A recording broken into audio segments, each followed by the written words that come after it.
Hello, everyone, and welcome to Hit and Hustle from IrishSportsDaily.com. I'm your host, Ge Flammang, and with me, as always, is Jamie Uyeyama, Mr. Jamie University. It is Tuesday. What is the date today? Tuesday, April 29th, and we're going to do a little way too early Notre Dame top 25.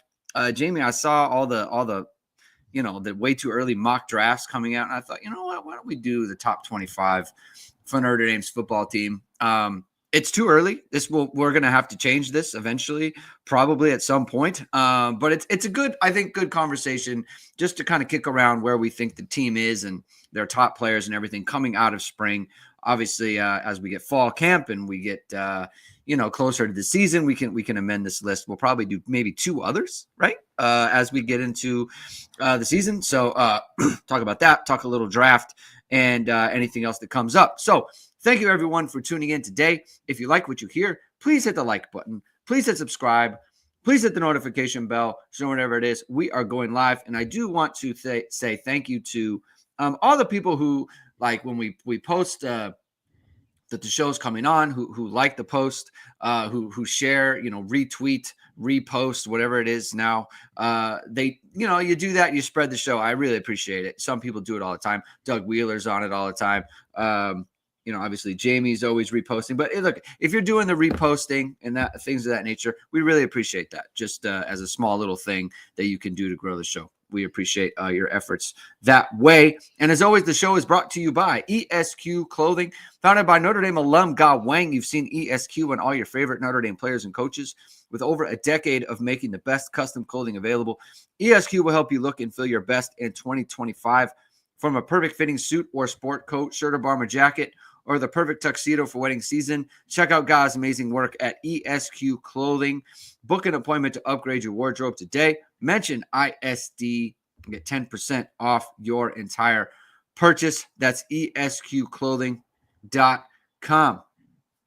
Jamie, how'd you enjoy the draft for specifically for your Steelers? Are you happy? You stayed out of the Shedeur Sanders business. How do you feel about that? How do you feel about how the Steelers did? I think I was happy about the Shedeur thing just because I totally understand, like, if you don't view him as someone who's going to start right away, then it is really a horrible idea to have him there. And, like, unless all of a sudden he's going to stop being like, well, I'm stopping to do these, like, TikTok videos or whatever the hell, his promotional stuff is doing. Cause it's true that is 100%. Like, I believe that is, people have talked about it. So I'm not the first one to say it, like, but people have talked about, like, that was a big reason why, because it's like, you could deal with some of that stuff if the guy is, like, supremely talented and you're like, well, okay, yeah, he's going to do a bunch of self-promotion stuff, but he's just not that good. And if he's someone who isn't going to start, like, you don't view as someone who can start right away, and he's going to come in and then also, like, be a distraction, maybe, like, all it takes is, like, one tweet from Deion Sanders to just kind of, like, uproot the thing if, like, whoever's the quarterback is playing bad, that's going to be bad. Right. Like, and so far Deion hasn't shown, like, that he's going to shut up about it, because he's just been someone who's in the spotlight, has been talking about it. So I'm glad they're not involved in that. And I don't even know, like, there's a chance he doesn't even make Cleveland's team, which I'm sure somebody else will pick him up or something like that if that happens. But they have too many quarterbacks and they drafted a quarterback ahead of him. So who they, invested more capital in. So it's like, if they cut Dylan Gabriel, makes it look like a mistake.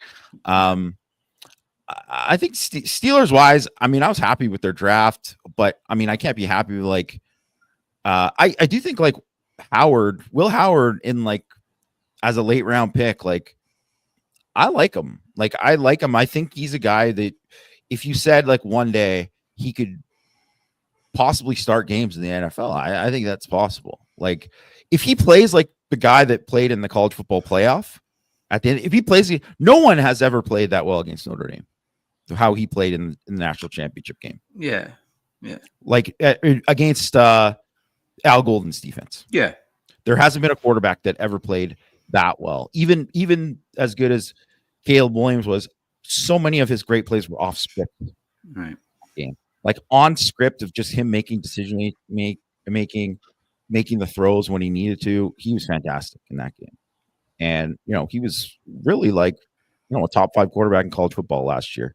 So um I'm happy as and he's a big guy with a plus arm, and I think that he has a decent shot at like being one of those guys who like if you said who would be your potential Brock Purdy of this draft, I would have picked him. So Hmm. I'll take that as someone, but I mean I'm still obviously worried about their um quarterback situation in general. That sucks. I don't really want to root for Aaron Rodgers, so if he becomes a quarterback, that sucks. But what are you gonna do? I like. I really like. The first round pick. I like the kid from Morgan, the defensive tackle. I think he's a good player, and obviously, tragic story with his mom. Mm-hmm. But he's turned it into a positive and stuff. So Yeah. easy guy to root for, and I think also someone they kind of needed to have there because Cam Hayward's like he doesn't got too much left in the tank. Yeah. I mean, obviously the Ravens, they took a safety in the first round, which really hurt my feelings. When it came up and they were like, hey, they need a safety, I was like, well, they're not going to take Watts here. And you have Malachi Starks just sitting there. The dream was dead. I don't hate the pick or whatever. Just the dream is dead, Jamie. I was hoping, I knew they could draft a safety, and I was hoping that they would want something else in the first round. Maybe someone would fall to them, and it didn't. So that's unfortunate for that. Yeah, man. Like I was saying on Power Hour yesterday, like I appreciate Mel Kiper leaning into the bit. I mean, he was completely unhinged and deranged the way that he covered it. Like it was actually kind of ridiculous. But I appreciate it. Like lean into it, man. Like go for it, because he's the Shedeur Sanders guy. Like I am. That's totally cool. Like that's what the media is now. So someone's got to do it, and that's what they're doing. I feel like more people needed to like kind of highlight the fact that like the part of it that everyone controls is the way you present yourself to teams and the way you prepare yourself for these interviews. And like that's the part that was failed. And so like people need to put some more ownership on the player for that, right? And I think that there's a holistic conversation going on between like, you can't you got to act a certain kind of way. It's like, well, I don't know that you have to act a certain kind of way. Like I don't think that Shedeur Sanders is the first player who was ever confident in himself and was brash and was confident to the point of cocky, right, in the NFL. And I think those players still get drafted high, right? Like I don't think teams are turned off by that. I think they're turned off by when you're not prepared and you're big time in your interviews. Like you are responsible for how you come across to people, especially it's a job interview, as people love to say. If you don't do that well, like could Riley Leonard do this? Could Will Howard do this? Could Dylan Gabriel like big time teams and do poorly in meetings and come across a poor way and get drafted? No, they couldn't. So, you got to take responsibility for that. Now, like in recruiting, it doesn't really matter. He's on a roster and he will have a chance, right? If he goes and wins the job, then he goes and wins the job. Congratulations. Just like a 3-star on a football team, right? Like if you're the best guy, you'll play. So as far as Notre Dame, Ben Morrison went, I think, about where people thought. It became obvious that the hip and injuries and questions about his injury history, like that became a thing, and it was going to hold him back in the draft, and it did. It dropped him to the second round. I think for him, it's just if the hip is good and he's not going to have a bunch of injuries, he'll have a very long career, and he'll probably start for a very long time. He's a very talented player, as you kind of you highlighted throughout the draft process there. X Watts, I thought he dropped a little bit further than I would have expected. I think going into the draft like 2 months ago, this would have been right. I think there was some traction for him in the second round. He was rated by a lot of the the Dane Bruglers of the world as being a higher rated prospect than even Ben Morrison was. But look, I mean, other teams pick your flavor in terms of kind of what you want at safety and what fits your scheme. He gets to play next to Jesse Bates, which I think is a really good comp for him just as a player. So that's good. And then, you got Jack Kaiser, you've got Riley Mills, you've got Mitchell Evans. Like, I feel like they all went about where we thought in terms of draft position and round and things of that nature. It's great to see Riley Leonard get drafted. And then, Howard Cross. Oops, that's not it. And then Howard Cross goes out and, he's a free agent. And that's, with the Chiefs, or I'm sorry, with the Bengals. Al Golden picks him up. So anything from this that you kind of put the cap on the draft? I know you guys talked about it a bunch yesterday, but anything to just kind of cap off the draft situation? Yeah, I think it went about as kind of what I expected. Like, I think there was, a chance that some of these guys could have got, like a Cross go in the 7th round or something like that, right? Like, I think that could have happened. And obviously, if like he had left the year before, it would have been different. And also if, he tested better, he just didn't test well enough, right? So, but also too, like, he's the guy that if he could easily see him making a team, because especially to the fact that he's going to a place where, he's going to have an advocate there in Al Golden, kind of like, talking about what he can do and like, knowing the scheme and all that kind of stuff too. That's going to help. So, and he's just one of these guys, like, coaches just love guys like Howard Cross. Like, he's, fundamentally sound, yes or no sir, works super hard, high motor kid, like, gonna do everything technically that you want him to do. So I think, hopefully he makes that team. Like, that would be awesome for him. So I think it'll be interesting. I think for the most part, guys went to, like, I think you think of fit, and fit is like a big thing. And I think, so you could say that, maybe X Watts could have gone somewhere else and it would have been better. Like, if he was a 2nd round pick or this, whatever. But I think where he went to Atlanta, like, he's got a good shot to start for them this year. Like, and like, fit matters for safeties too, because they want to do different things, like a lot of people, it's like Jonas Sanker got picked over him. They don't really have similar skill sets. Like, they're different players. So it's like Jonas Sanker, the team might need a safety, but they may not need the safety that Xavier Watts is, So I think that really matters for safeties. And I don't mean to cut you off. Then please continue. Crying Belly, shut up, get out of here, man. I hate these trolls out here just saying that he's whatever. First of all, you don't know him. He's a good kid. And second of all, he was a good player for Notre Dame. Like, guys, even if guys don't like get drafted or whatnot or whatever, it's like, why are people trashing on guys like, if you played, like, you started 3 years at Notre Dame or or whatever, like, you started any games at Notre Dame, like. Well, I think it bugs me when, like, players play hurt and it's not to the level that they expect. But then it's like, well, he played though.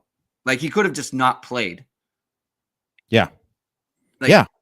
He could have just not, like, the injury that he had, like, he had a high ankle sprain and then he comes back from that. He had a hamstring injury all year. Like, he played hurt all year. And so then it's like, oh, it's not the level. And then it's like, oh, well, he sucked. It's like, well, he could have just not played at all. Yeah. Like, and they would have been screwed if he didn't play. Like, I don't understand, like, what that we talk about this stuff. It's just like, we talk about it all year. We highlight that they're playing hurt all year. It's like, you should know this. It's just kind of like, I don't understand. We're always talking about this. Yeah. Anyway, you see it all the time too. I'm just gonna, like, we're not doing this. Yeah, you can just he's gone. Yeah. Yeah.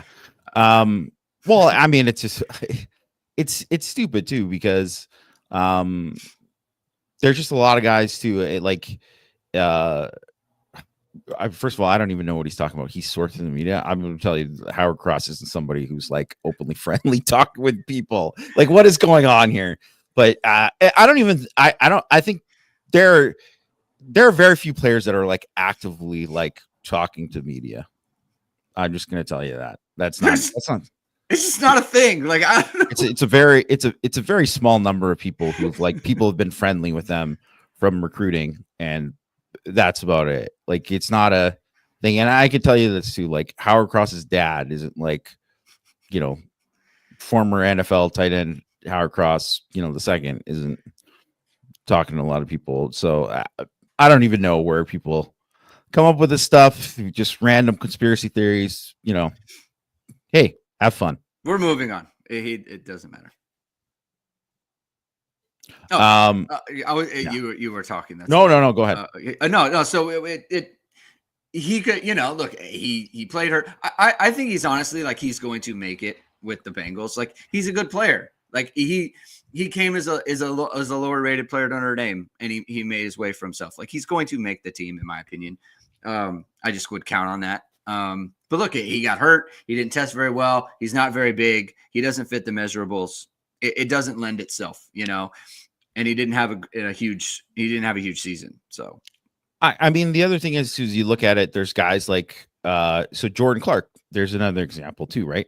He's someone that if you look at like his testing stuff too, was not great. Like, I thought he was a better athlete. Yeah.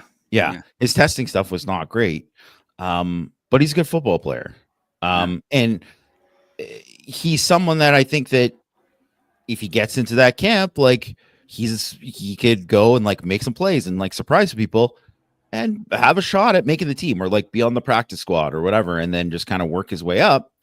Because he's a smart guy who really loves football and is just his give a F level is very high. He cares about it. So, and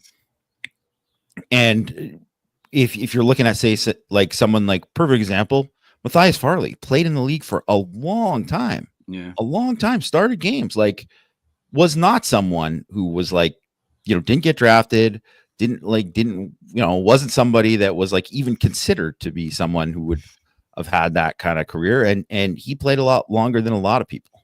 So, and it's about like, there's still a lot of guys like kind of hanging around, doing stuff over time too. So, it's a different level when you're pro and all this. And there's obviously injuries that play into it, of like how far guys can go. Cause there's some guys who come out of this playing this many years in college football, they're beat up already and they might not have much left in the tank. So we'll see what happens. But I think for the most part, kind of just to kind of wrap up the draft, like there weren't a lot of guys there, and you can see it at the combine too. This wasn't a year that there was like a bunch of freaks for Notre Dame. Like the guys who were like the freakier guys on the team, Mills I think Mills would have been a guy who like tested pretty well and did pretty good at like combine wise, and surprised some people with some of his numbers and stuff. But like outside of that, there wasn't a guy who was like, like Xavier Watts isn't like he didn't have bad testing, but it wasn't, he wasn't going to be one of the top safeties. And obviously Morrison's hurt. But even if he was healthy, he probably wasn't going to do it.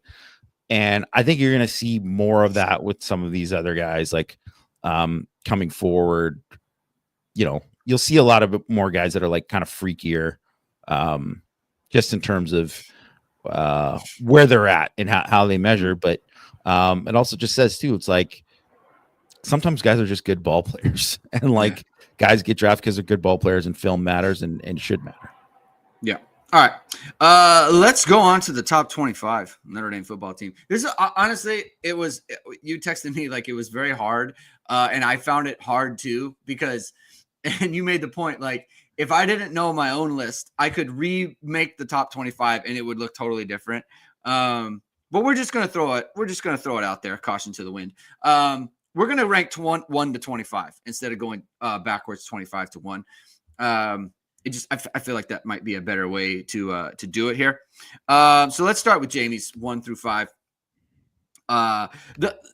The 1 and 2 are the same, which is, I think, interesting, right? Obviously, Jeremiah Love, everyone's going to have Jeremiah Love there. Leonard Moore at 2. We both went in on that. that was I just like I if we think he is what he is, when He was just unbelievable last year. Patrick Winterberg and Tyler Yeah. Buckner won. That's good stuff. He was great. Like there's no other place to put him. He was one of Notre Dame's best starters, like just objectively speaking. And now he's going into his sophomore season. You would say, I think he's the second best player. Yeah. I think if you just looked at if you just did a ranking at the end of the season and just talked about it, you would put Watts, Love, and Leonard Moore would be in the top 3. Yeah. So I just don't see why he wouldn't be in the top 2 and why people wouldn't think that he's going to be just amazing this year. Yeah, so that was your top 5 there. You got Drake Bowen at 3, Jaden Greathouse at 4, KVA at 5. Bowen and KVA are higher for you than they are for me. So my top 5 is Love, Moore, Emil Wagner I had at 3, Jaden Greathouse 4, Charles Jagusaw at 5. The Jagusaw one is very different for us, and so some of these are like trivial. Like I have Bowen and KVA just after this, but you had Charles Jagusaw lower. Tell me about Drake Bowen and why. I think if we were to do this from a fan perspective, right? If we were just like putting a poll up or something in the Notre Dame's top 5 players, I don't think Drake Bowen would make the top 5. Why do you have him in the top 5? Why do you feel like that's a good ranking for him? Well, I think he was great last year. Like as a first-year starter, he was really, really good. So I think that's got a ton to do with it. I think he's a better version of going to be a better version of that guy this year. So I think he's going to take a jump.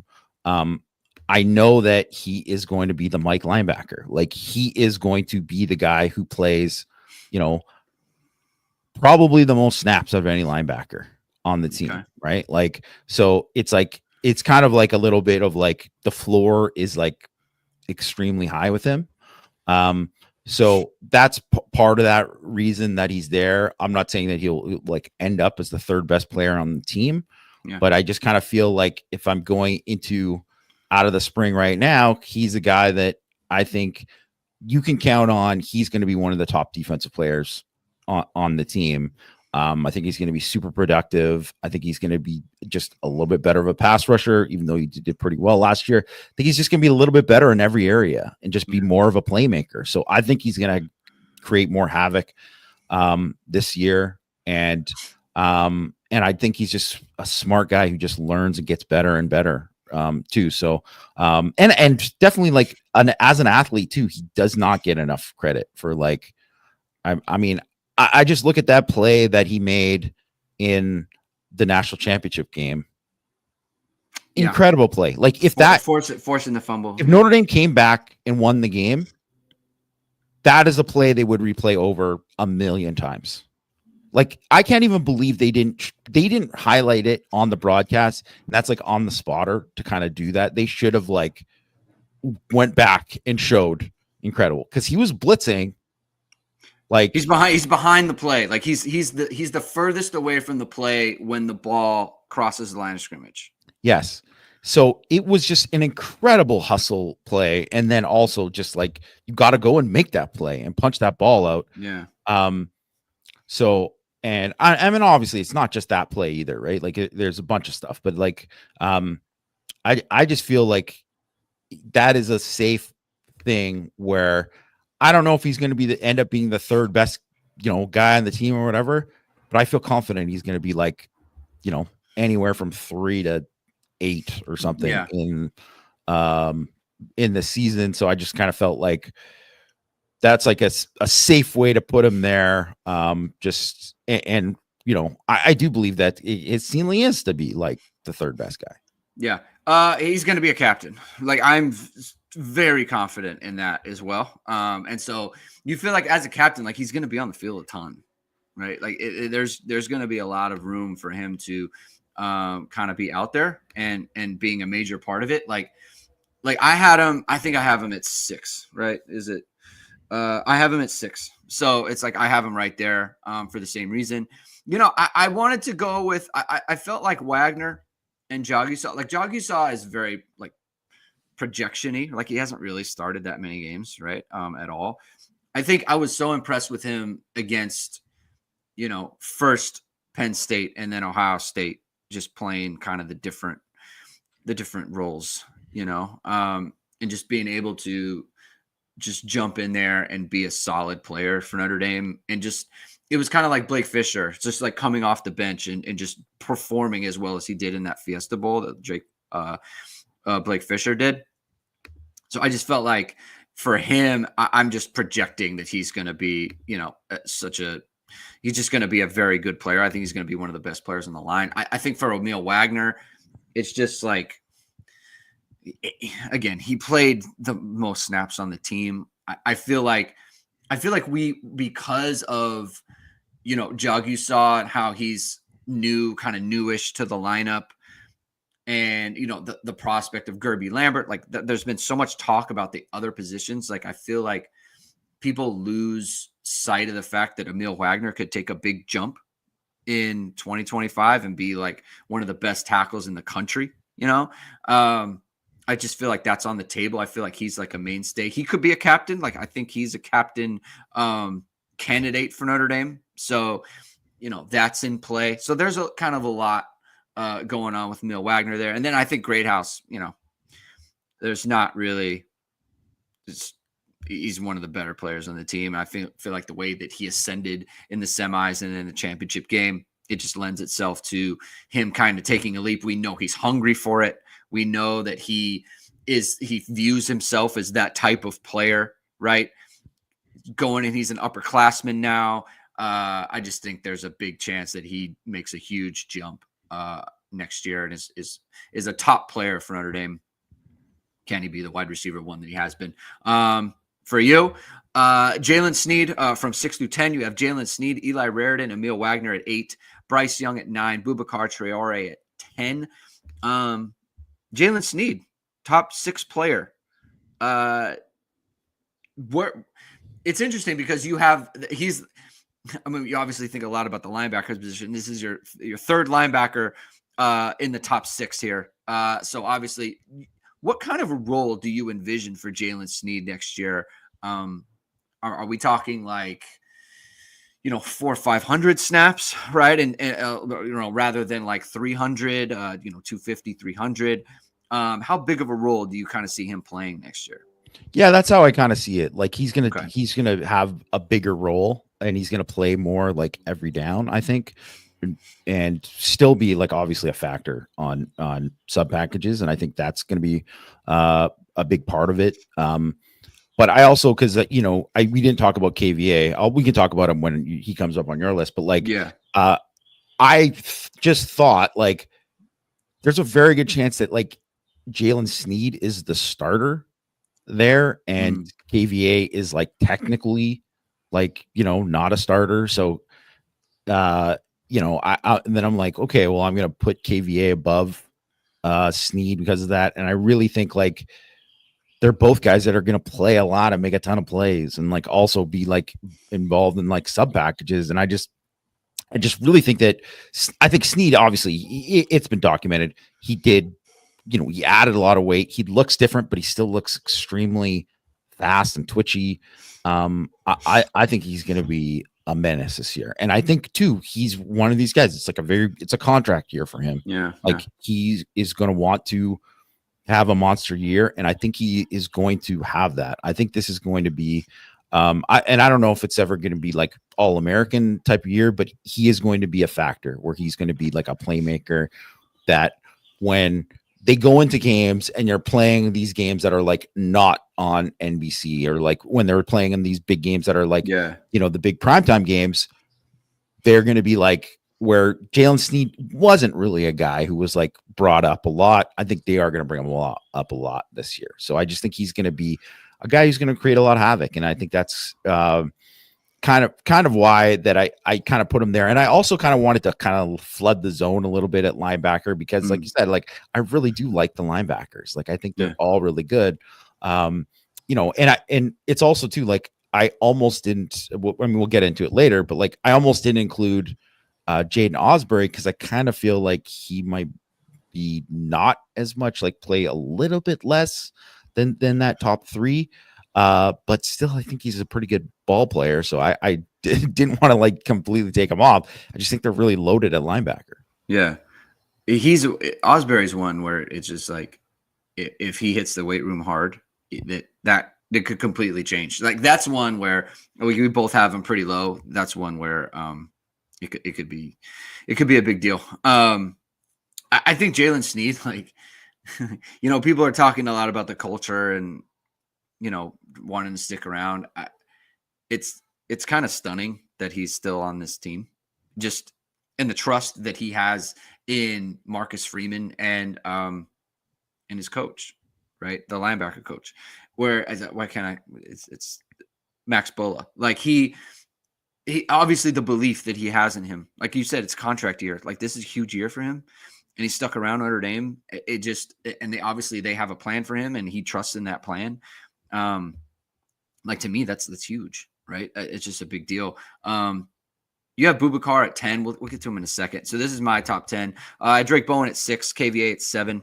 I have Malachi Fields at 8. And I'll tell you why in a second. Bryce Young, Eli Raridan there. I feel like we're kind of similar there. I had Malachi Fields a little bit higher. I feel like with Malachi Fields,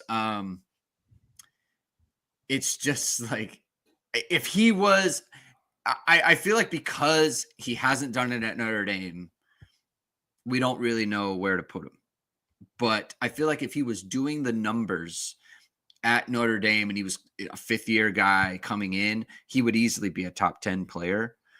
He just did it at another school, and that's kind of how I see it. And plus, like I feel like his role is going to be big enough to where it's like, okay, like he's going to be important. That's why I was comfortable kind of putting them right now, which is interesting because I haven't seen him play at Notre Dame yet, like not even a practice. But it is what it is. I think everyone's kind of high on Eli Raridan there. Let's talk about Boubacar. You put him at 10. I had him lower than that. Not super lower than that, but you're just kind of projecting like, okay, he's going to be ready to go as far as, the injury. I think his injury was not as serious as Jordan Botelho, so I think it's easier to project him coming back from that. But kind of, is it just the faith on what you think Boubacar can do and what we kind of like the small sample size that we saw from him in 2024? Yeah, for sure. I think that's the biggest thing. Well, one, he's going to have that full summer, so I think that for is sure big, yeah. right? He's going to have the full yeah, summer. He's healthy and ready to go. So that's a big deal. So that is a big deal. So that makes me think that, he's not going to be limited, at the start of the year. Obviously there's going to be a little bit of rust, but we'll see where he is in camp. I just think if he was healthy last year, I think he was a guy who was getting better as the season went along and was only going to get better. He would have been a huge problem for other teams at the end of the year. Like he would have been a guy that like, oh man, we got to block this guy. Like that would have happened. Like, cause you could see him like get better from week to week and all those pieces. And, he had 7 havoc plays in 5 games. He was probably going to lead the team in havoc last year if he was healthy. It was going to be like him and X Watts, right? But I think if he would have played the full year, I probably would have had him in the top 5. And I always, and I've obviously hyped him up quite a bit. Like before, like I really, really believe in his potential. And he is absolutely, because I saw there was like a thread on IST talking about like, potential first round picks. And a couple of people had him on the list.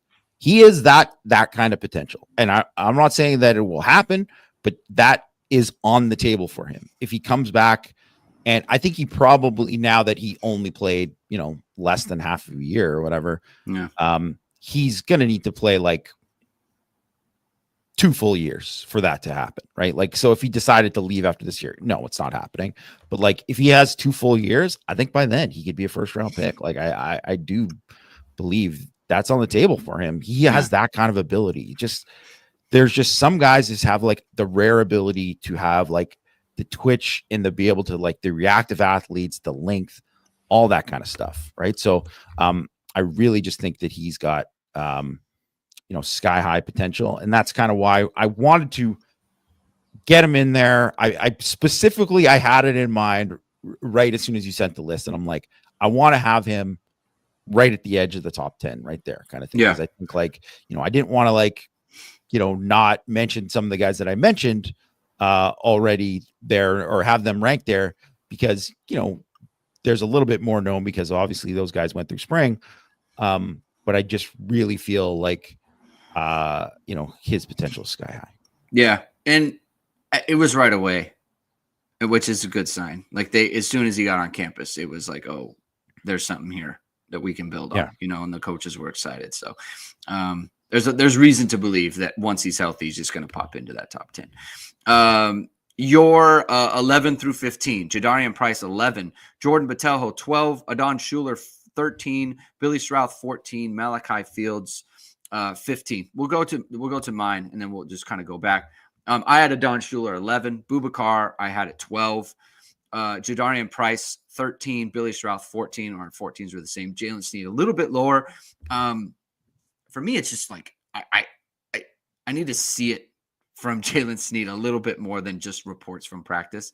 Obviously, 15 is fine. Adon Schuler is obviously like he's one that I feel like could be higher, and we're missing here. The other problem is like I feel like there's so many players that since we're listing them, like someone has to fall a little bit lower.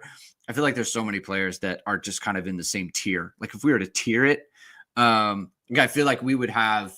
I feel like you'd have the love more like kind of superstars up in the first tier, and then from 3 to I guess for me it's like 14, where it's like these are really really good quality level starters, like playoff caliber starters that Notre Dame has. So Schuler's one you could quibble with. I'm at Boubacar at 12, Jadarian Price at 13, Billy Strouth at 14 here. What do you think about, like, you have Botelho at 12, right? Again, I know you just loved the way that he was playing. His injury is serious enough. Like the patellar tendon is a little bit dicier, right? So that's the one where it's like, like I have him later. It makes me kind of, makes me kind of nervous, an injury like that. But you had him at 12. Is it for the same reason as Boubacar? You just kind of want to highlight like how well he was playing when he got injured? Yeah, a lot of that. And plus, I just think that I think that he will still be, even if he's not quite to the same level, I still think 12 is still like a pretty fair assessment of kind of what kind of player he'd be, like right in the middle of he's really good, but his ceiling is to be in that 5, top 5, right? Like that is based on the way he's playing last year. But I also think I could have put him could have easily switched us up. I thought about putting obviously Schuler in the top 10, Price in the top 10, all of these guys actually in the top 10. And I think that's kind of the point, is that from 3 to probably 17, 18 for me, I was like, wow, I don't feel like this is crazy to put any of these guys, super, super high. Right. So I just kind of, the thing is so with Fields, basically I only put him at 15 just because he wasn't there the spring. That's it. Yeah. And that's only the reason. But I do think he could be awesome. He could be just dominant this year and have a great year. And obviously if he has 800 yards receiving at Notre Dame this year, like he had the last 2 years at Virginia, he's gonna be I don't know, top 6, top 7, whatever. That is the guy there. And Strouth could be just one of the best guards in college football this year. That is on the table.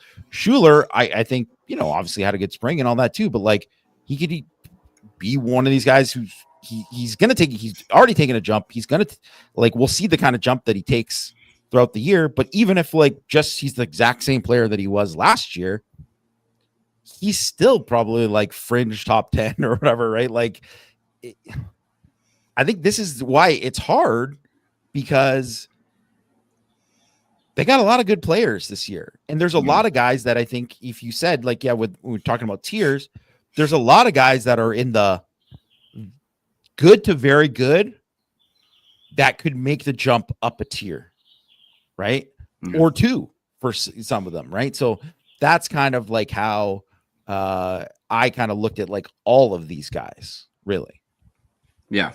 And Jadarian Price, like he's obviously like very good second back, right? Like, and the reason he's not higher is because he's not the number one. Like, I'm curious, like how high would he be if Jeremiah Love wasn't on the team, you know? And it'd be higher than 13. Probably top Certainly. 5. Yeah. Like probably. Yeah, he's just not going to get the work. That's a pretty good one. I think Billy Schrouth is. I think that's accurate, right? I think we both had him at 14, actually. Yeah, so that's an overlap. All right, let's go to 16 to 20 for you. You had Christian Gray, Charles Jagusaw at 17, Josh Burnham at 18. You got the Minchie Carr combo at 19. I did the same thing with the quarterbacks. I think that's easier because I feel like they're both similar. Like I feel like they're both kind of the same caliber, which makes the quarterback competition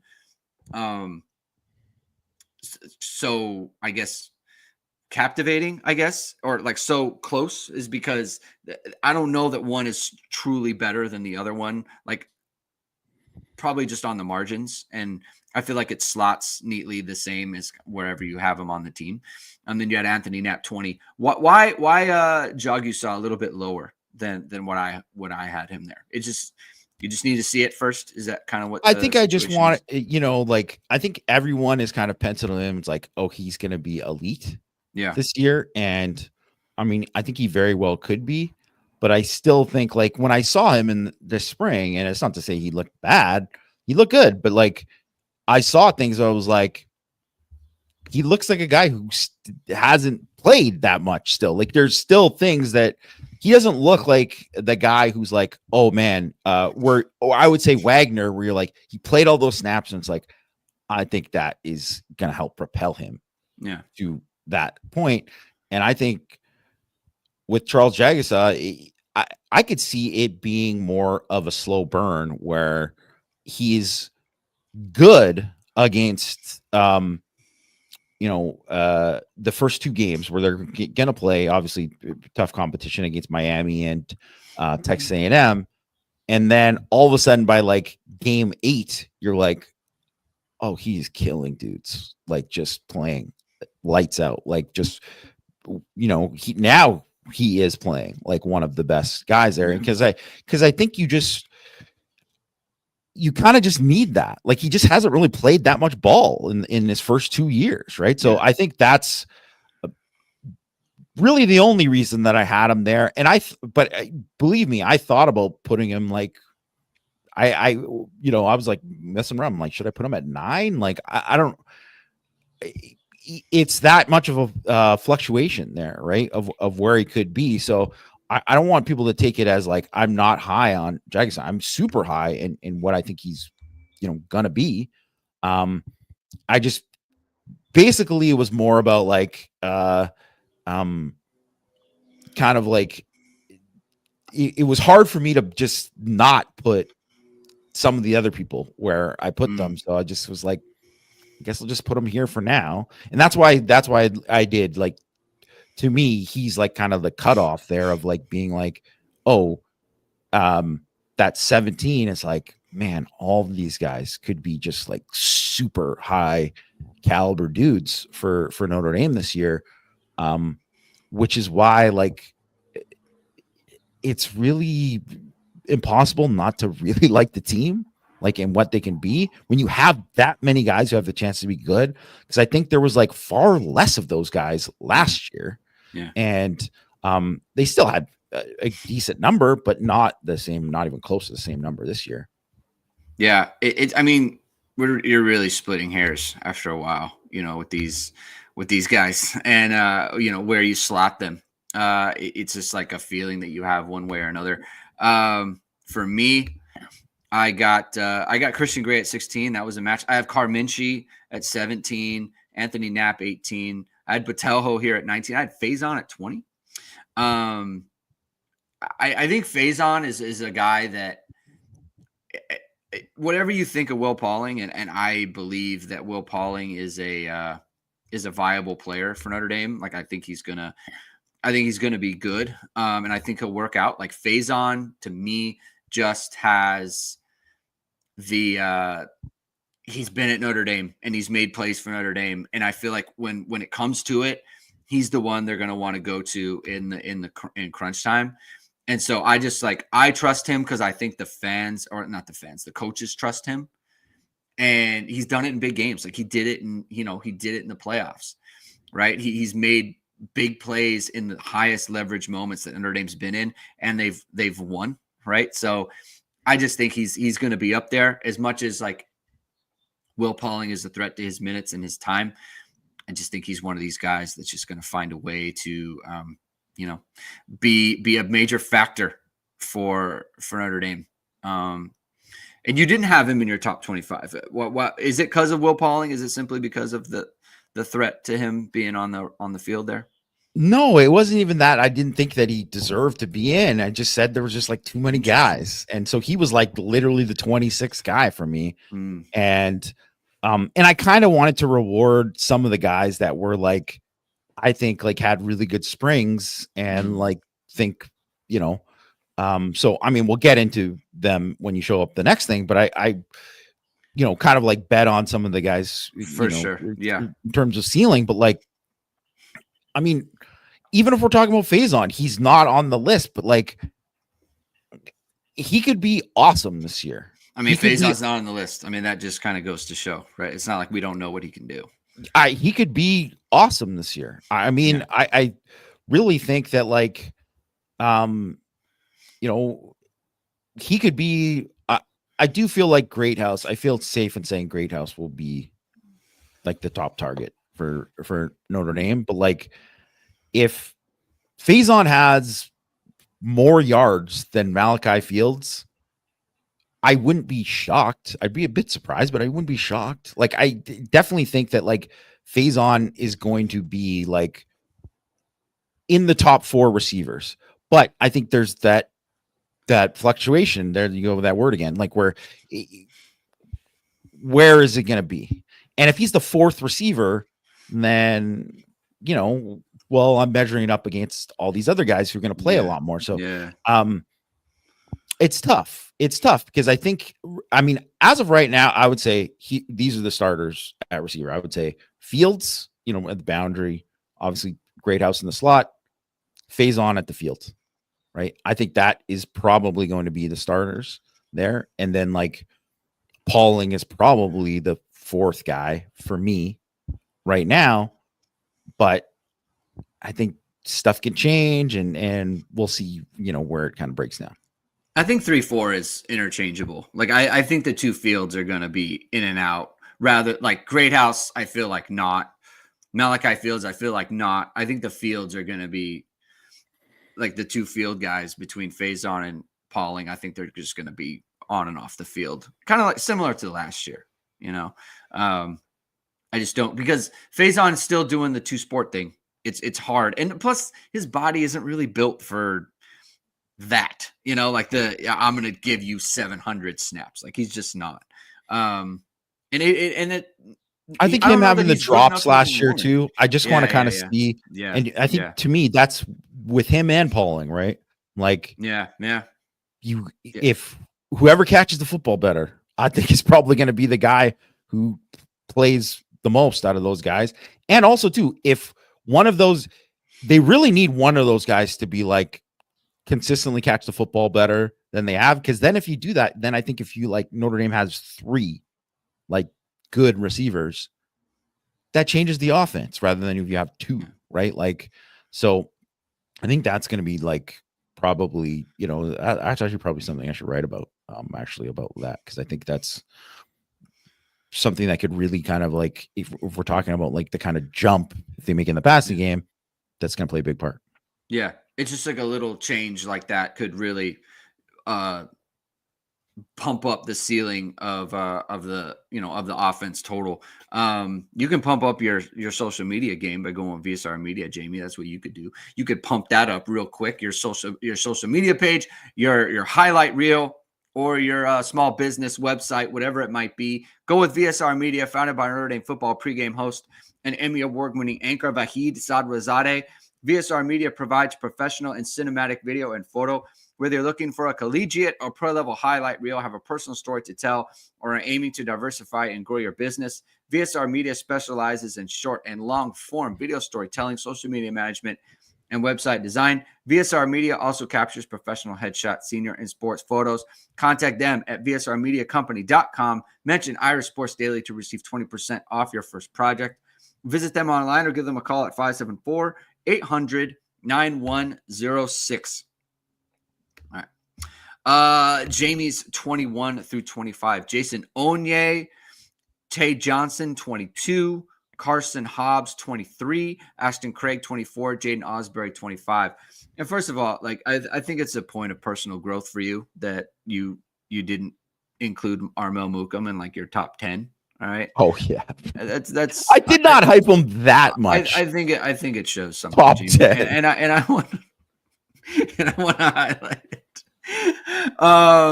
Carson Hobbs at 23, ahead of Devontae Smith, the presumed starter at nickel. Interesting. But you said you wanted to highlight, like, give props to guys who had huge springs. Carson Hobbs absolutely fits into that category. Had one of the best springs on the team. And that goes for Tay Johnson and I think Jason Onye as well. Talk about those three guys.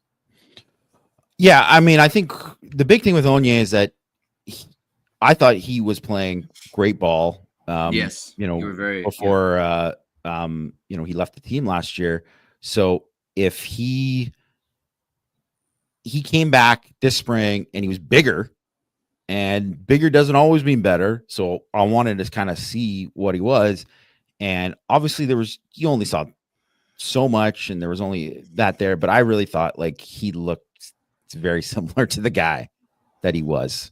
So I think that if he's that guy, he could end up being the best defensive tackle on the team.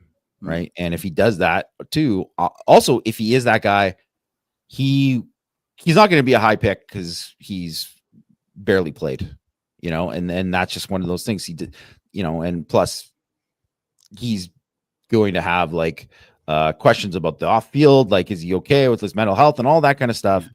But I'm just telling you, if he plays there and he's like a dominant guy, just there's only so many guys who do that. He will get drafted. He will get drafted somewhere, probably late, but he will get drafted just because the traits are going to be too good. Yeah. I mean, I think Tay Johnson looked fantastic in the spring. I think he just absolutely looked fantastic. To me, I think he comes out of the spring, and we obviously didn't see Jalen Stroman, who easily could be like one of these guys if he was available there.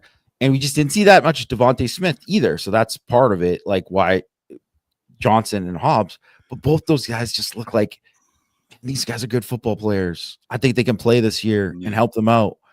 I mean, there are guys too that are only like they're just taking steps up from their floor. They're only going to get better and better. So, I mean, I'm excited about those two. And I wanted to put Devontae Smith actually at 25th, but then I realized that I forgot to put Osbury on there. And I was like, I should put him on there because I do think he's deserving of it. But anyways, yeah, that's why I kind of, you know, did it. Cause I'm just really like, I'm like tantalized by the talent of both those guys and like what they can do. Jamie's tantalized. I love tantalized. That's good stuff. I did put Devontae Smith at 21. I don't really need to see it with him. Like he played nickel for Alabama. I'm against, you know, that type of competition. I feel like that's good enough for me. Ashton Craig, like, you know, he's one that I feel like he's been assumed by everyone, including myself on this, is just like, yeah, he's good. He hasn't really played that much. Like he played in the stead of, you know, Zeke Correll at the end of 23. And obviously they start. I mean, they obviously like him, right? Like, so there's that. The coaches obviously think he's good, but it's just like, and then he gets hurt. He's coming off of that injury. The center thing is just kind of like it's being yada yada'd a little bit, to quote a Seinfeld reference. Like, so that's something that I want to monitor. Just like how is Ashton Craig looking? Seriously.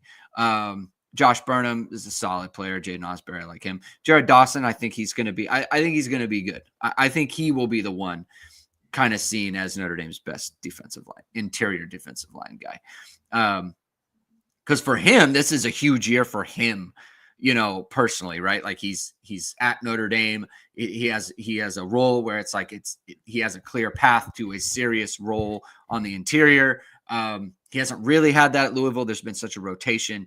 I feel like he's going to be very motivated to come in and play very well on the defense. And I mean, look, Jalen Stroman doesn't make it.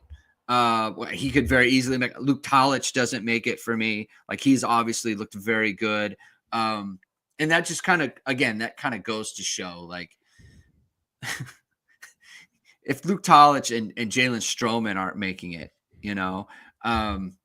it's just like any of the third, fourth, fifth back, whoever it is, like, they could easily make it. There's several defensive, like Gabe Rubio doesn't make it for me. Jason Onye doesn't make it for me. Logan Thomas doesn't make it for me. Like, there's just so many guys. Like Micah Gilbert obviously doesn't make it. Like, I mean, in years past, like Tobias Merriweather was making this list, very high. It's just like, it's a different caliber of roster. The roster's just in way better shape than it was. Just different. It's just completely different. I mean, like a starter at Alabama is at 21 for me. It doesn't even make your top 25, right? Like, that is the status of the roster. And that's kind of like the main reason why I felt like this was a good exercise to come out of spring. It's just kind of highlight, especially after the draft too. Like, I mean, you go down to, like, I have Anthony Knapp at what is this? 19, I think I had him. Anthony Knapp is 19. The starting left tackle for Notre Dame is 19. Like, that's a draftable player. Like, guys started as a true freshman in Notre Dame. Yeah, like, they're all, like, all of these guys are draftable players. It's just like that. Mike talks a lot about how excited he is as a Notre Dame football fan. Like, I feel like we're there. I feel like it's kind of what Notre Dame fans have always wanted. They still need to take steps. I feel like recruiting is getting there. Like, this could be the best class of Marcus Freeman's tenure so far, in terms of the depth and the top end. He's just kind of there. A kind of a final thought on this exercise before we get going. Yeah, I think there is the danger of, like, being like, okay, we made it there, and instead of being hungry, kind of like believing your own hype, and like guys not like working as hard to get there, and like, and not playing as together and all that, and there aren't as many guys making the steps that you want them to. There is a danger in that. I think that's a very small danger for Notre Dame and where kind of things are at with the program, though. Because I mean, Knapp is a perfect example too of, like, I think my big question with him and would be like, okay, I just want to see him like be better in pass pro this year. Then obviously he didn't really practice much in the spring, right, but I want to see him better in practices or better in pass pro this year. But like, if he is better in pass pro this year, like quite a bit better, and also run blocks the exact same way, like, oh my gosh, like that, he's gonna be a stud. Yeah.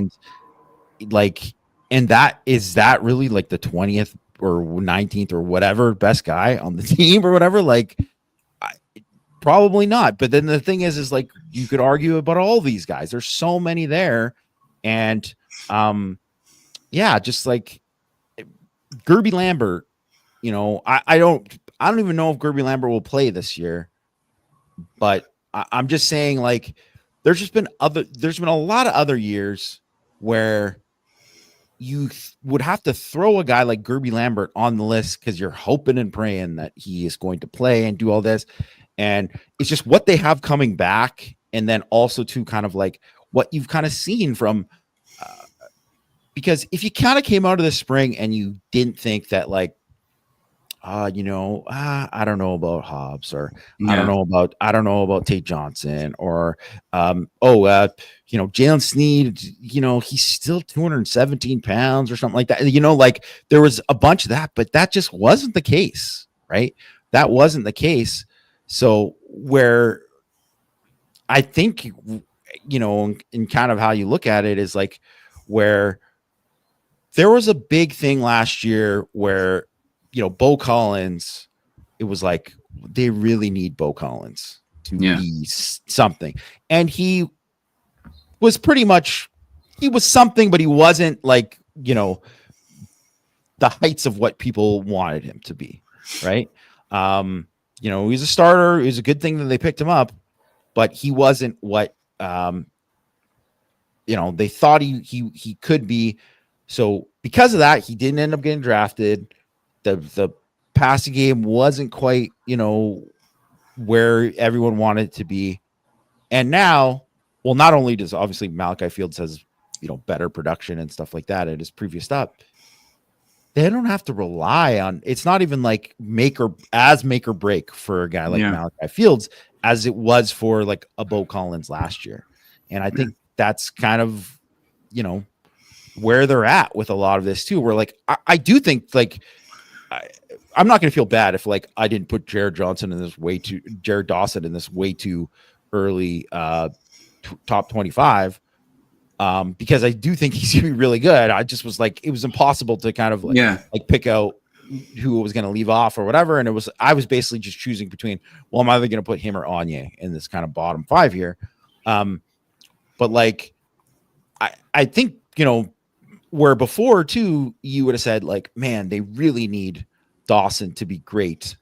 And he could very well be that, but they might not actually need him to be great. They might need him to just be like solid if some of these other guys do it, because no one's talking about like Donnie Heinisch or Gabe Rubio. And I just highlighted how like, and I'm not talking about how these guys are NFL draft picks or anything like that, or what they're going to be at the next level, but they literally went against Georgia's 3 guys that all got drafted in day 2 of the NFL draft. And those guys they kicked their butt. Yeah. They just kicked their butt. And they're all that was the thing. Honestly, that was like the biggest thing of the Georgia guys getting drafted on the O-line. I was like, Notre Dame kicked their butts. They couldn't run. They couldn't do anything. Oh man. That was the one where it's like, maybe the D-line's good. Because you didn't have Riley Mills in that game, right? You didn't have Riley Mills out there. Howard Cross injured still, right? Like it just, I don't know, man. There are some players on this list that will disappoint us, but there are some players not on this list who will also kind of exceed the expectations we have at this moment. So they're just in a really good spot, and there's a lot to be excited about. All right. We can end it there. Thank you, everyone, for tuning in. We'll be back on Thursday. We're going to do a mailbag show. It's been requested. We're going to do a mailbag show on Thursday, so be prepared for kind of a longer one. That's usually how it works with the mailbags, so that'll be the case. And that's the situation. So hit the like, hit subscribe, hit the notification bell, so you know whenever it is we are going live. Thank you for sharing the show on all your socials and wherever you are spending your time. And we'll talk to you on Thursday. Have a good rest of your day. Keep hitting and hustling.